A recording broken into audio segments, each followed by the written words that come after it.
রাতে মশা দিনে মাছি, এই নিয়ে কলকাতায় আছি। কবি ঈশ্বরচন্দ্র গুপ্তের ব্যঙ্গ কবিতার এই পংক্তি এই বঙ্গদেশে যেন আজও প্রাসঙ্গিক। সেই ট্র্যাডিশন যেন এখনো চলছে। উদ্বেগ বাড়াচ্ছে মশাবাহিত রোগের সংক্রমণ। বর্ষা আসতেই রাজ্য জুড়ে বেড়েছে ডেঙ্গির প্রকোপ। স্বাস্থ্য দপ্তরের পরিসংখ্যান অনুযায়ী এই মাসে রাজ্যে নতুন করে ডেঙ্গি আক্রান্ত হয়েছেন প্রায় 1000 জন। জুনের মাঝামাঝি মোট আক্রান্তের সংখ্যা ছিল 1500। জুলাই মাসে তা বেড়ে হয়েছে 2500। স্বাস্থ্য দপ্তরের পরিসংখ্যানে দেখা গেছে রাজ্যের 16টি জেলায় বাড়ছে ডেঙ্গি আক্রান্তের সংখ্যা। সেই তালিকার শীর্ষে রয়েছে মুর্শিদাবাদ জেলা, সেখানে আক্রান্ত হয়েছেন 367 জন। দ্বিতীয় স্থানে থাকা উত্তর 24 পরগনায় আক্রান্ত 356, হুগলিতে 265। অন্যদিকে হাওড়ায় 241 জন ও মালদায় 233 জন আক্রান্ত হয়েছেন। ষষ্ঠ স্থানে থাকা কলকাতায় আক্রান্তের সংখ্যা 176, বাঁকুড়ায় আক্রান্তের সংখ্যা 162 এবং দক্ষিণ 24 পরগনায় আক্রান্ত 110। ডেঙ্গু আগে সামাজিক ডিজিজ, এইটাই তো ডেঙ্গু আক্রান্ত হওয়ার সময়। বিক্ষিপ্ত বৃষ্টি, যেখানে সেখানে জল জমা, অপরিচ্ছন্ন পরিবেশ, তাই গত কয়েক মাসের ডেঙ্গু যে বাড়ছে এটা স্বাভাবিক। আমরা যে কাজগুলো করতে পারি ইতস্তত, যেখানে সেখানে জল এক ফোঁটাও জমিয়ে রাখবো না। যে জ্বর একদিনের মধ্যে যদি না কমে তাহলে কিন্তু চিকিৎসক বা স্বাস্থ্যকর্মীর পরামর্শ মেনেই ওষুধ খাওয়া উচিত।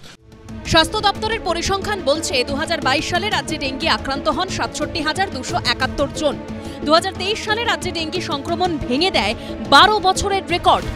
ওই বছর রাজ্যে ডেঙ্গি আক্রান্ত হন প্রায় 1,07,000 জন। তার পরের বছর আক্রান্ত হন 31,100 জন। যে এই ডেঙ্গির মশা থেকে আপনাদের কামড়ানোটাকে প্রিভেন্ট করতে জামা কাপড় যেগুলো পরবেন সেগুলো যেন ওয়েল কাভার হয়, ফুল স্লিপ হয়। যেখানে রাত্রেবেলা মসকিটো নেটটা ইউজ করা, যদি বাধ্য হয়ে বেরোতে হয় সেখানে মসকিটো রিপিলেন্টটাকে ইউজ করা। তাহলে এইভাবে নিজেকে আপনি মশার কামড় থেকে নিজেকে বাঁচাতে হবে, মশার জন্মটাকে কমাতে হবে, মশার কামড় থেকে নিজেকে বাঁচাতে হবে। আমি বলবো যে আর্লি ডাক্তারবাবুর পরামর্শ নিতে, সেল মেডিকেশন একদম করবেন না। স্বাস্থ্য দপ্তর সূত্রে খবর, বর্ষা ও বর্ষা পরবর্তী সময়ে যাতে ডেঙ্গির উপরে নিয়ন্ত্রণ রাখা যায় সেদিকে বিশেষ নজর দেওয়া হচ্ছে।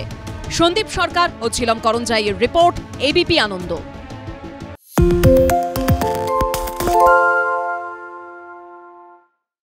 সত্য অন্তহীন, সত্যের খোঁজও তাই, সত্য সন্ধানে তাই আমরা অক্লান্ত, অকুতভয়। এবিপি আনন্দ নতুন ভাবনার প্রতীক, যা মনে মুক্ত, তথ্যে যুক্ত এবং যাবতীয় সীমানার বাঁধন থেকে মুক্ত। সীমা না শব্দটির মধ্যে লুকিয়ে আছে মানা শব্দটি, যেন চোখ রাঙানি এক অদৃশ্য বেড়াজাল, যা আটকে রাখে আমাদের এক ছোট্ট গণ্ডির মধ্যে। একমাত্র সঠিক খবরই গড়ে তুলবে এক মুক্ত সমাজ।